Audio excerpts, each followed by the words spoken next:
Uganda is a very young population country with the over 75 percentage full of young people. It's the most interesting aspect is that is an increasing number of content creators in the country using the virtual arts.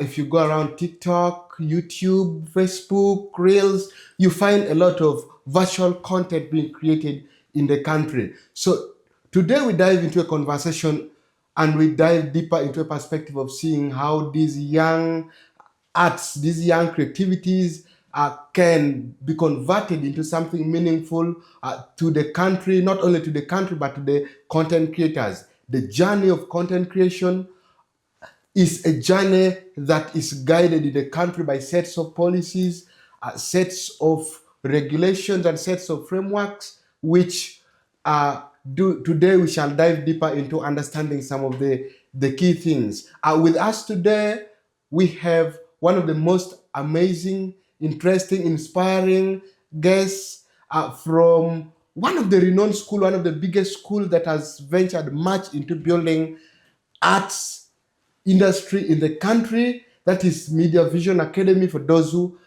may know it. Yeah, and I'm a proud beneficiary of that same school. So I would love us to dive deeper and have the conversation and keep it tuned to Let's Table It with me, Lakisa Ivan, in the show. Yes, Master, you're welcome. Thank you very much. May we begin the conversation by us sharing much about who you are, because I would like to know much about you and maybe the audience out there. Yes, my name is Nkambo Robert. I'm the founder and the director of Media Vision Academy. Before I get to Media Vision Academy, let me first build my profile because, like you said, it is me. I am a married man. Wow. To one wife, to one woman. She has given me 6 children and 1 boy, and the rest are girls. I am a filmmaker myself. I create content. One of the biggest films I've done is Spying on Susanna, which is a very old film, but still present today because of the nature of entertainment.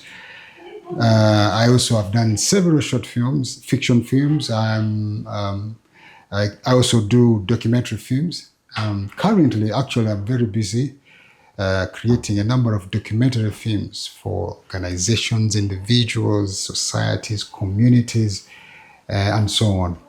I love sports. I do Kung Fu. Wow. And the title of master came from that practice. Wow. I also do other sports, swimming and stuff. I'm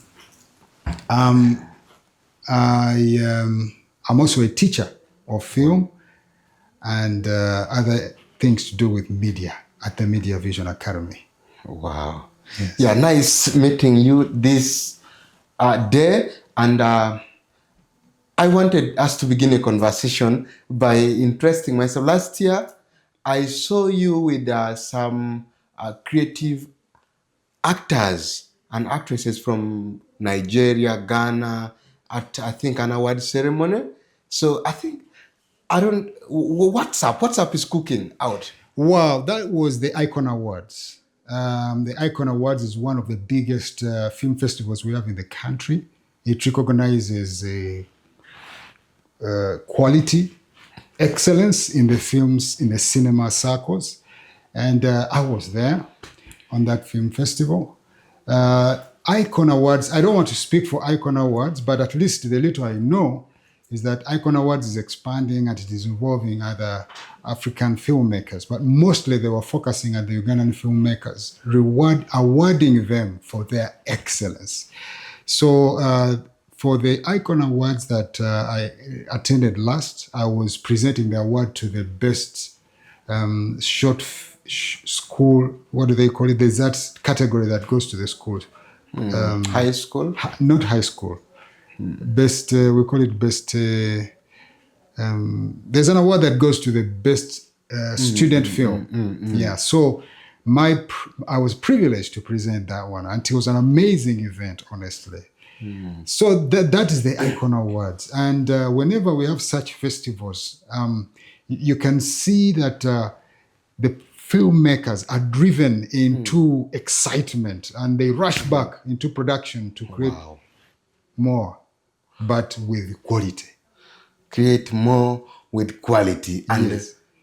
the rush to create more with qualities is diving us to another conversation. Yeah, we've seen young Ugandans involved in a lot of creative arts, especially visual arts. So, what are some of the few challenges that you feel that the young creatives must try to align themselves to before they even join the art industry itself? It is very sad that you're asking me that what are the challenges. The moment you talk about challenges, people chicken out. People get afraid of joining that thing you are talking about. There are challenges everywhere. For sure, every sector in this world has got its own challenges. So there is no need to start it from looking at the challenges. Maybe let us say, what are the opportunities available in that sector? Then from there, the challenges can be dealt with as the person does what? Yes. Because there's an African saying which says, if you rush, you crash. So when you use the phrase, they are rushing into, so I wanted them to have a conscious mind that as much as you are rushing into, there is certain actually speedy governors that are supposed to be put in place. However, we'll dive into that conversation in the due course of this conversation. But then, as you've interested us into getting into some of the opportunities that are available in the arts industry, let us try to look deeper into what are some of these opportunities that our young creatives might venture in and they actually hook up in. Yeah. Yeah. I think that's a very interesting angle for this conversation, because film is an asset. Asset that is, I don't want to say it is, it comes with your ability to deliver. Okay, we are talking about the creative industry. What is your capacity to create something for the neighbor or for the market that will be bought?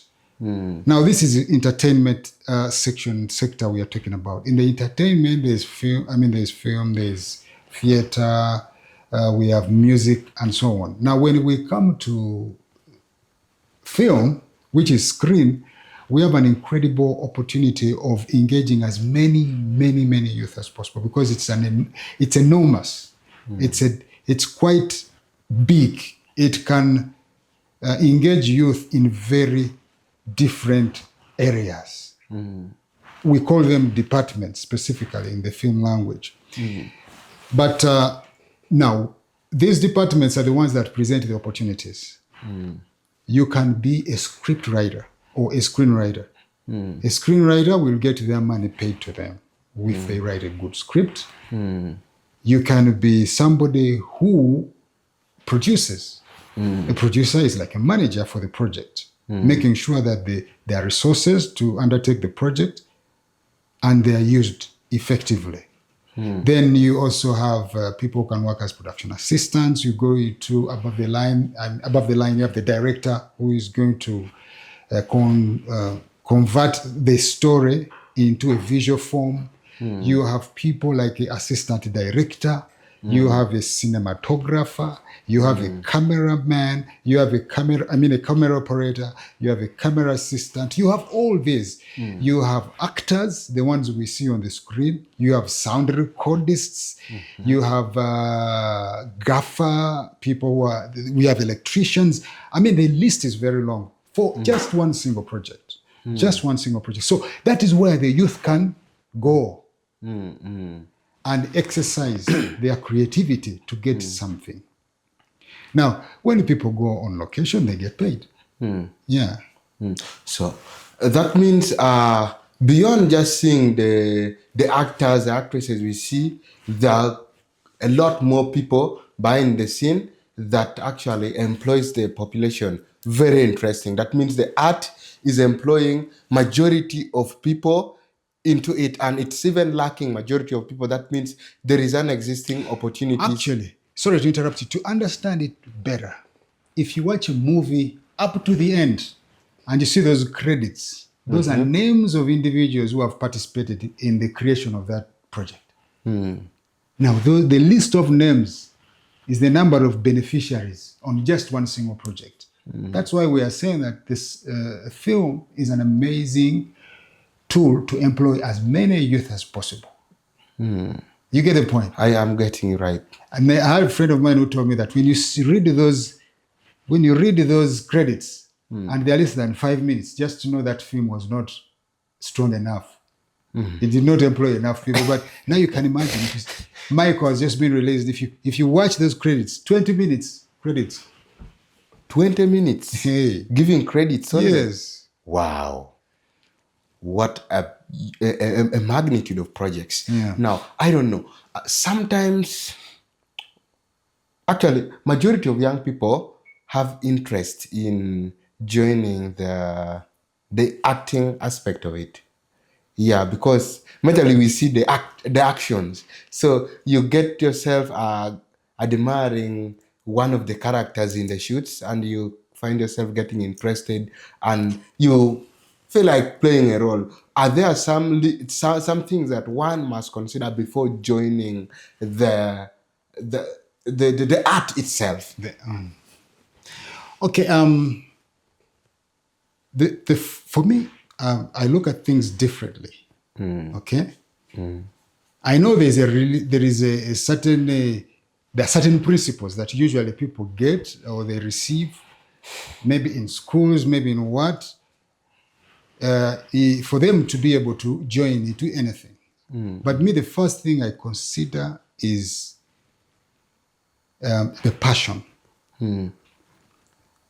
That is the first requirement. Do you have that passion for what you want to join? If you don't, and you just want to be like the other person because they're already famous, I think there's going to be a challenge. You may never make it. Some people go there because they know they're going to make money. Okay? Jaffa was paid $10 million to act as Michael Jackson. Oh. Now, if you are probably you want the money, you might get a very big disappointment because if you definitely don't get it through your journey. So, passion, requirement number 1. 2, when you get the passion, the other thing that young people should consider is getting the skill. Training. Yes. Get the passion, get the training, so that you can position yourself as a professional, and then you can compete effectively. Because the moment you don't have the principles, the real principles, the ethical principles of acting, for example, you're going to mess up the set. And we are seeing this happening in Uganda.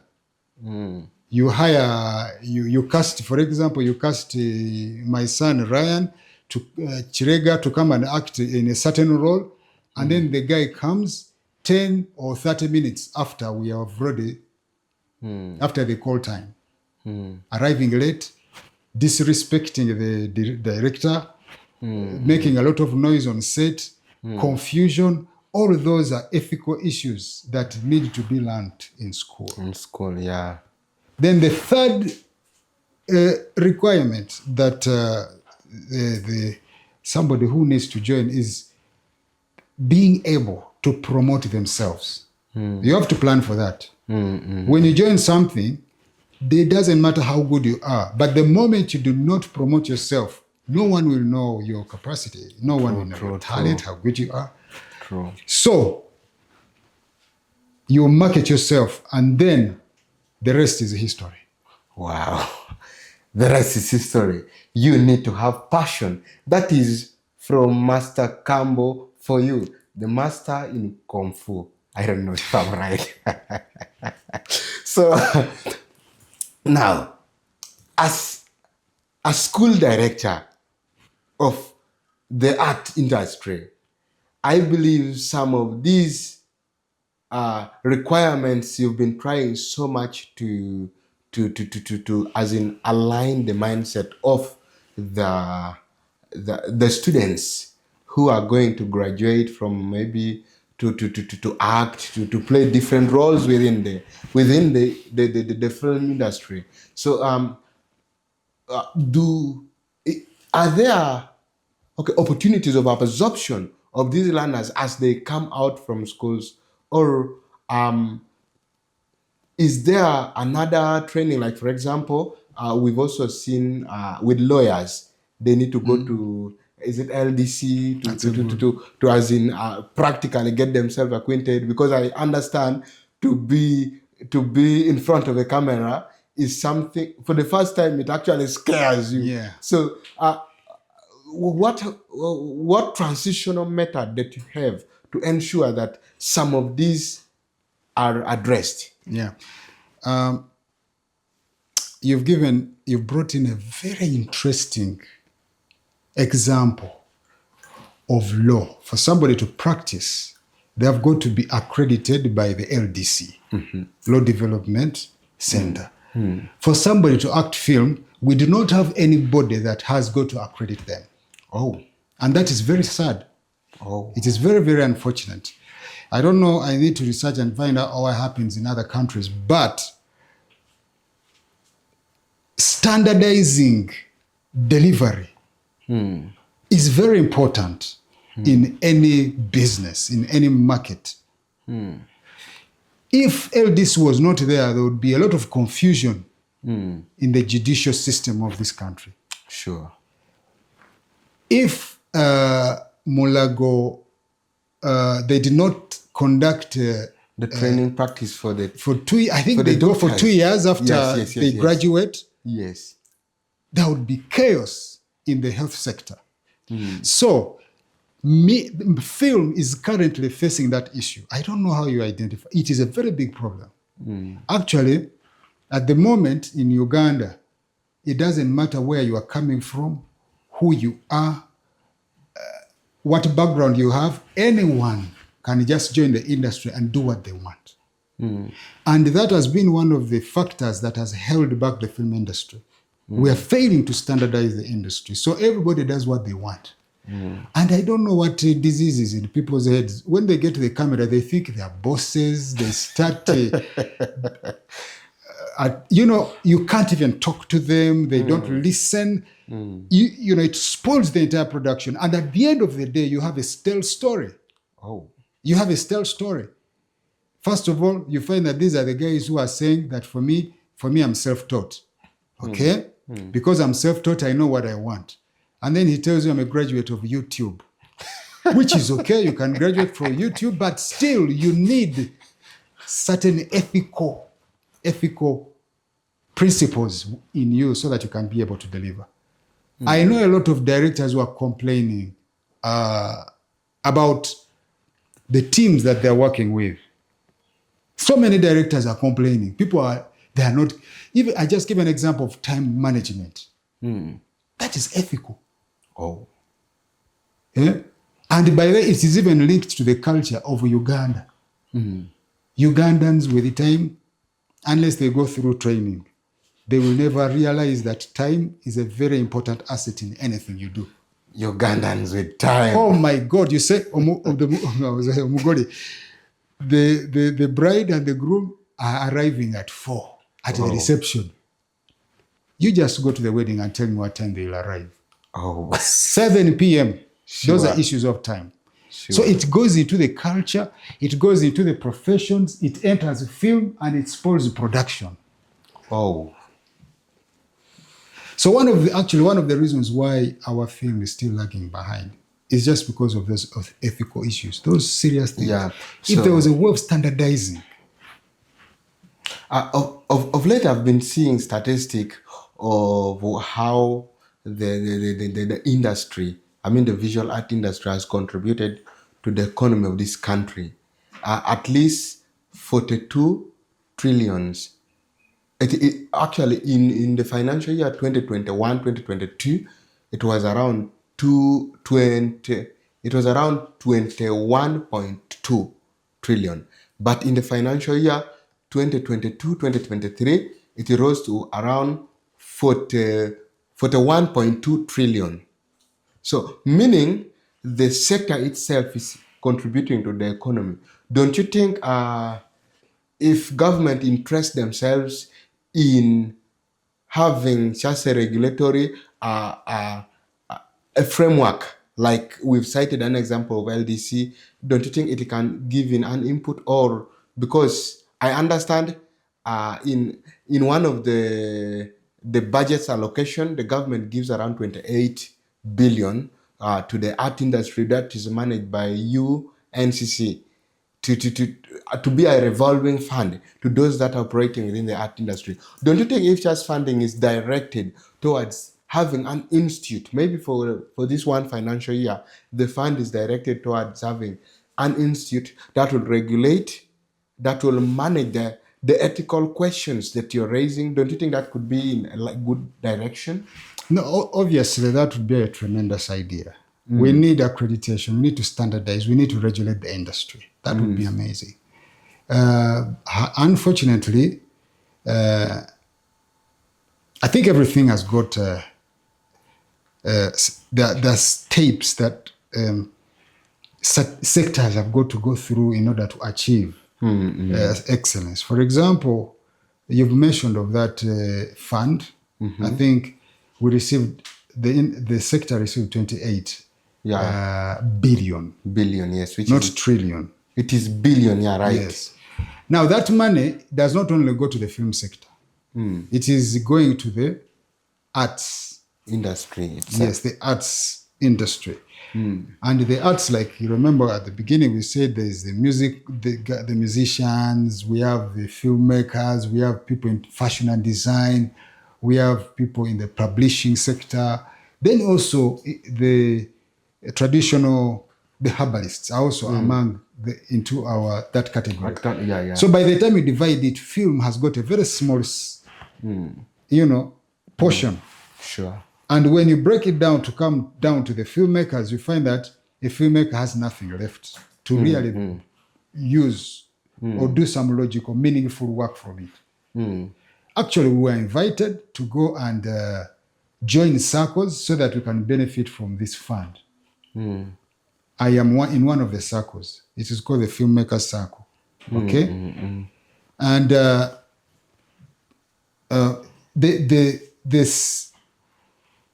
the stage at which the film industry is does not require a circle. Because now that circle is solving personal problems. That is what it is. Okay, of course with production, but let me first finish with this. Personal, we know the budget, that the amount of money that is, because you take a loan and then you repay it. Like that is what you said is a revolving fund. What the sector needs are grants at this stage. Because this is a take-off stage. Okay? People are just starting to, the film industry is at a take-off stage where we need to promote it as much as possible. And the filmmaker alone cannot promote their film. One filmmaker like this, me myself, for example, I can't promote my film to a national capacity. Okay?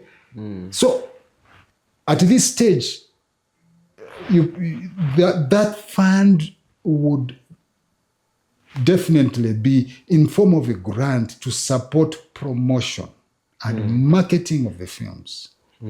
So that now we have a higher demand at the end of the day. It doesn't matter if I shoot a movie, a very nice film, but with a low demand, then not so many will be watching it, then I lose out, I can't even pay the money I borrowed. So that money, actually, for me, I would think that it required to come in form of grants to help people, first of all, produce, but also come up with a marketing strategy for the films in Uganda. And then the issue of training and accreditation is no question. There's no question about that. Yeah. Sure. There's no debate. You cannot debate anything about that. True. If an industry is not regulated, what are you expecting to get? Nothing, of course. Yes. Yeah. That dives me into another question. Do you think there is future in this industry if government decide to put a grant in it? Like, for example, yeah, I understand the industry has been giving into the country, but do you think if we increase grants which are directed towards the film industry, do you think there is hope that we may reap from it? Yeah. I'm obviously very confident that if grants are provided by government in into the sector, there's obviously a hope for it to make it to the to make for it to become profitable. Okay. Let me, because me, I'm a businessman, so I look at things because at the end of the day, why would government put in their grant? Why would government put their money? Definitely to get something back, of course. Government survives on taxes, and these taxes are definitely contributed by the population. True. In different economic sectors. Now, ours is visual arts, film, content creation. Okay, so how would government make money if they inject in so much money to promote the sector and standardize it? Okay. Now, let's look at a simple mathematical example here. One film like this, if it is to be watched by Uganda is around 40 million people, 45. Let's assume only 50%. We target 50% of Ugandans. of Uganda. Those are 20 million people. Yeah, that's around 21 to 22 million Ugandans. People. Yeah. If everyone watched it at 2,000 shillings, how much money is that? Wow. Okay, actually that would be, let me just even go ahead and do the mathematics. 40, that is 400 million, that is 40 billion. 42, I think, something like that. Yeah. Now, my brother, if one movie alone brings an income of that nature, how many taxes can government benefit from that project? Now, I've only talked about one film. How many films do you watch, Ivan, in a year, in a month? Actually, in a month, currently I'm following 3 series, and then I'm also watching these short films. At least every day I watch one. Now imagine you're watching, those are 365 movies that need to be produced locally here for the local audience. If 365 films, each one is bringing you 40 billion, how much money in terms of revenue is that going to be at the end of the year? Wow. Just one movie per day. Wow. Now, these people in Hollywood are very clever. They do that mathematics ahead of implementation. They do the mathematics, then they move out. That this is our final destination. And for us to get there, this is what we need to do to achieve this kind of target. My friend, the entertainment sector has got a lot of potential. If it is properly, like you said, properly regulated and everything is standardized. Yeah, very true. If it is properly regulated, because properly marketed, properly regulated, yes. Quality. Even at the existing bar, the art industry itself, the visual art, is able to raise for the country 4.2 billion annually. Yeah. So that means, I think also I concur with you, there is hope in that direction. That is, if the country interests themselves into putting resources in the sector. Now, that brings me to another interesting conversation. You cited an issue to do with the regulation. Of late, we've seen the Copyright Act that was pushed by some artists, some few content creators in the country, and it was passed by Parliament early this year. So, do you think that can do justice to the aspect of regulation in terms of accessing the content? And maybe reusage of the content? Yeah, it definitely it will definitely contribute to helping in in regulating, especially at the end product, at the final stage, which is marketing and distribution. Okay, but what are you marketing? What are you distributing? What film? To be very honest, you need to. The requirement for our industry is a comparative analysis between the films at the international market and the films we have here. At the local. Because we are competing with them. I cannot stop you to go and watch Michael because I have my Ugandan movie. I can't. That's true. That is your choice. True. All these movies are in the cinema. So what are we presenting on the market? That is where the problem is. Now, for us to be able to compete with these people, we need to go back to the drawing table. To start from down here. How can we be able to compete with these guys? What do we need? People say equipment. What equipment? No. It is the training. Training. If you don't know how to write a script that is going to compete with another script on the international market, my friend, that means it is already a mess. that is already a loss. Sure. The industry cannot progress like that. It can't. So the copyright law can only, the copyright and neighboring law can only be effective when we have products that can effectively compete with what is available on the market. Period. We are wasting time with it. The other day we were in a policy meeting, I think, with the URS, which was convened by URSB and these other all Uganda Film Federation of the Film Industry, and we are reinforcing. But the truth of the matter, at the end of the day, it's not going anywhere. True. They are going to stop these vendors of films. Of films. These ones who sell films by the roadside. Yes. They are not there at the roadside, but they have their own shops. Eh? They are going to stop them from selling films that. But for me, as a user, a consumer, I can look for a film I want. I know where to get it. True. If I've heard that Master Campbell's Spying on Susanna is a great film, I will look for it. Sure. Somebody has marketed it. A lot of noise is going around. That is the marketing we want. That is the promotion. And then we are also promoting a good product, not promoting a product that people will not want. So that is the issue. So the copyright law and the neighboring law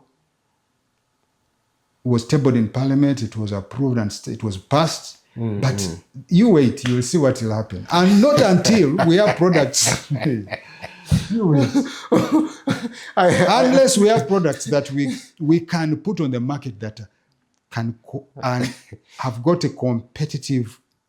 I took a keen look at some of the few articles in the law, and I got interested. It got interesting, and at a certain point, it caught my attention when I read one of the article stating that for somebody who is operating a bar and is playing your music, should pay you. So I asked myself one question: how will this person pay me? Because already the music's are with them in their own store. So now, how will this person pay me? And how will I track the entire country that these bars played my music at this particular time? So that's how the complexity I got myself interested in and got me really at a certain point laughing. Actually, what that is possible. There are structures that can be put in place to monitor the use of your. Let me say it is a song, your song. Yeah. There is what we call a collection society. A collection society gets music from all artists and then interacts with the users, especially commercial users, to understand how they are consuming your product, your song, for example. Oh, yes. Then after that, they can get a monetary value out of the use. Oh. They do that even for radio stations and stuff. Actually, it is called the Uganda UPRS, Uganda Performers, Uganda Performers. The R is regional. Yeah, and it is being headed by the general secretary. I think is Mr. Wasula. That one is in already operation. It is already in operation, and it's been around for some time. Oh. The problem was enforcement. When they come to your bar, without backup, you can even throw a bottle at them. Oh. So the issue, I think the law is going to help to put in place structures and systems that are going to help follow up, and those structures to be consolidated within the users, amongst the users, so that they can be able to at least get the best out of it. And UPRS has been tested. It has been around for some time. It has actually given money to artists. Some of them are Ragadi. The Chameleons have got money through that. Although by then, it was not at this level. But with enforcement, now for me, the music sector is a little bit at a certain level as far as quality is concerned. And for them, they have already broken through. For me, when I was growing up in those days, we were listening to Congolese music. We used to even call it Zaire music, and South African music. Today, it is nowhere. Ugandan music has dominated. So this is exactly what needs to happen with the film industry. We want to hear that the Ugandan films have dominated the cinema scope. Arena. Yes. Sure. That is when the money will start coming in. But if we are submitting substandard work like the musicians used to do those days before they broke through, they were really having a hard time. Yeah. Recording, you go to the studio. The studio itself, the noise itself. Sometimes especially on Thursday, I tend to go for those old music. Then I appreciate where we are coming from and where we are. Now, this is taking me to another set of something that I would want to learn from you. I said we moved from 2.2 trillion, something like that, to 4 billion or trillion. Oh, it's in trillion by the actually in the whole visual arts. Yes. The visual arts, because the music industry is doing very well. Yeah, that is when we bring in the music industry, the film industry, and actually some of our content creators on YouTube, and if we bring them all together, the scale went up to, in 2021, 2022, we went up to gross. The gross went up to around 2 trillion. Yeah, but when we specifically look at the art, the film, the different sectors, you get that some got for 21 billion, something like that. But now when we bring them together, the whole entire visual art was able to give this country in 2021, 2022, 2.2 trillion Ugandan shilling in form of revenue. In 2022, 2023, we're able to give to the country 4.2 trillion. Meaning, I don't know whether it is only the one sector which is shooting us high, but I want you to try to, since you've always interacted with Nollywood actors, the actors from Ghana, I've always seen you with them. If you're to rate our film industry on a scale of 1 to 10, where do we fall currently? That's a very complicated question. Because I've not conducted any statistical study to establish that kind of picture. But in my own informal way of looking at things, because I also have an opinion. Yeah, we are at 2. We are at 2? Yes. Not even half of it. Not even 5. half. So we still have a lot to do, to work on as a sector in the film, in the film industry. We still have a lot of things to deal with. Okay. For us to become competitive. Yes, there are so many things to deal with. So what do you think some of the challenges we need to iron out that can maybe rapidly shoot us high? Like I said, one is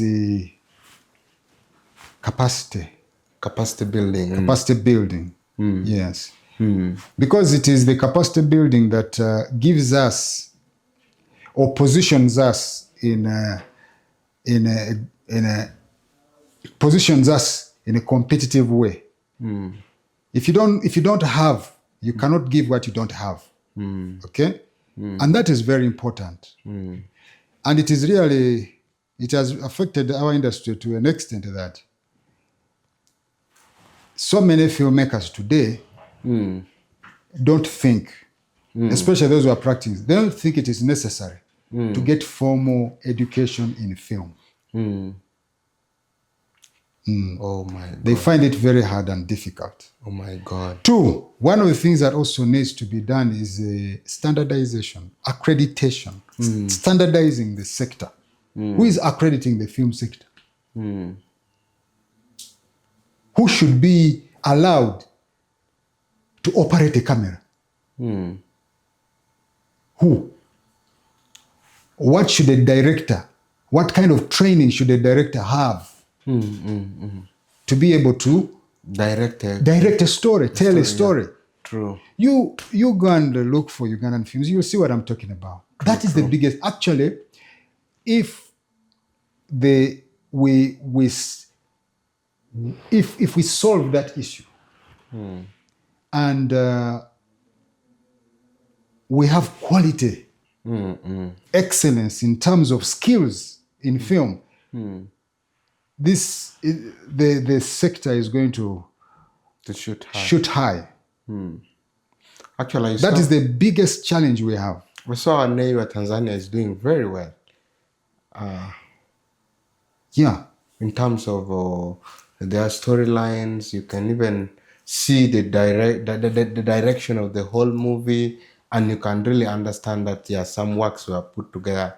That drives it into a conversation that we've talked about the funding that the government has deliberately always channeled towards the art industry, the 28 billion that we talked about. I'm still very much inquisitive whether some of the policy decisions they make, do they even consult the people in the industry? Because I understand for an effective change to happen, for us to be on the right path, there should be an interactive conversation with the people who are in the industry itself.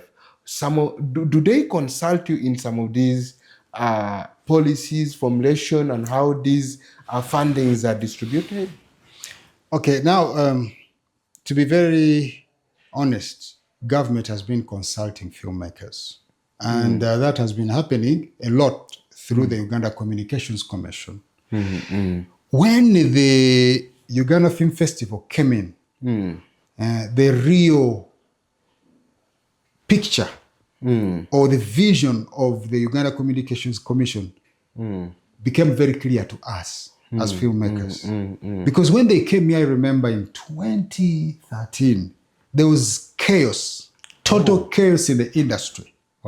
So they came in through the Uganda Film Festival, and then they started engaging filmmakers into coming up with the right policies that will regulate the sector. Because I remember even they took us through meetings to be able to come up with associations that can unite us as filmmakers so that we can have one voice and table our concerns before government. The very first meeting was held at Grand Imperial Royal, and I think we had over 2,000 filmmakers. Okay? I remember that meeting, and that was the first time we even ever thought that we should have leaders. People started, we elected leaders from there.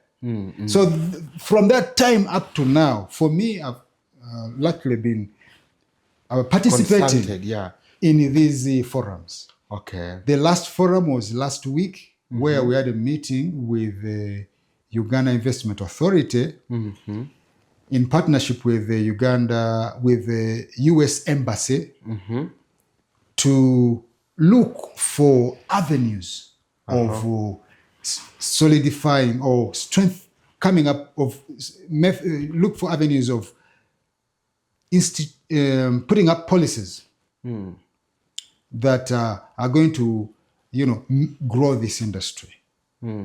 So I've been attending all these meetings. Even the other meeting I've told you of URSB, when we were discussing the copyright and neighboring law, we had to go and read the whole document. Okay. So that we discussed page by page. We discussed item by item in every section of that law. And these consultations may not be for everyone. There are certain consultations which are for everyone. And then there are those consultations which are focusing on the leaders. So some of them are for the leaders, so the leaders can represent the other filmmakers. But honestly, government has consulted film sector many times. But even then, I'm also talking about film sector because I'm a filmmaker. But it's the arts industry, because all those, apart from the other one for UCC, because UCC have been focusing on the film, but the Uganda Investment Authority and the US Embassy was focusing at the arts. The arts at large. In general. Yeah. Yeah, so before maybe we come to the closure of our show, I also wanted to deliberately try to find out.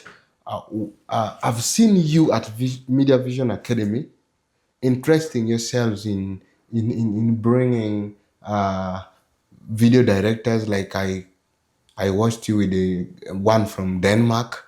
Yeah, I also saw at a certain point you were with those of Ramsey Noah from Nigeria, bringing in different people. What are some of the few things that you're trying to solve by bringing in these directors to impart knowledge within the context of the country?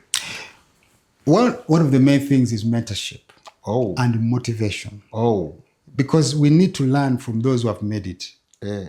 So these people have got great success stories that we need to listen to as filmmakers. So when they come here through the academy or through any other institution, they tell their stories, and the participants ask questions, the students ask questions, and they learn from what they've gone through. It can be a short session of just maybe 2 hours, or it can be maybe 4 hours, but with a lot of learning.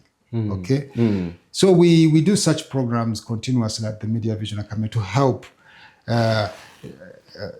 provide mentorship and motivation and inspiration, but also to create networks. Because when like for example, the Danish who came to the Media Vision Academy, the one you attended, it's up to you to benefit from his presence. What happens when the man leaves? Some people, when the man leaves, that is the end of the story. They don't even write to him an email. Sure. You see? Yet the guy is available to everybody's disposal. Sure. What you write to him, ask him anything. Learn from him. Engage him. Network with him. You can even do a co-production with him. Oh. He can introduce you to so many other film festivals around the world. True. So those are the reasons why we bring such people. I understand. Yeah. So this has been our viewers, Master Campbell from Media Vision Academy, and very much inspiring. He's one of the persons that inspired me to where I am. I'm actually his proud products. So as we're coming to the end of the show, Master, I would want you to give us a parting shot. Do you think those who are interesting themselves in the art industry have a future? So something like that. I just want to confidently say that anyone, especially young people who is interested in joining the arts industry, particularly film, should go after their dream, because there's a great future. Every future does not come on a silver platter. Every good thing does not come on a bed of roses. Okay. Yes. There are challenges. Okay. Wow. There are challenges that are personal, individual challenges that probably are going to stop you from or discourage you from proceeding with your dream. There are challenges from around you, your own parent, your own father, your own brother can even be an obstacle to your dream. Please, if this is your calling, please just keep the dream and keep pursuing your dream. Film, I'll keep telling you, film has got a great future in Uganda. Wow! Nothing comes on a bed of roses. The challenger what's the journey, and the journey has a future. That's none other than Master Kambo Robert, the Kung Fu master, the only Kung Fu master I know in Uganda. Keep tuned to Let's Table It as we continue diving deeper into the conversation, the perspective around the country. Thank you. Goodbye.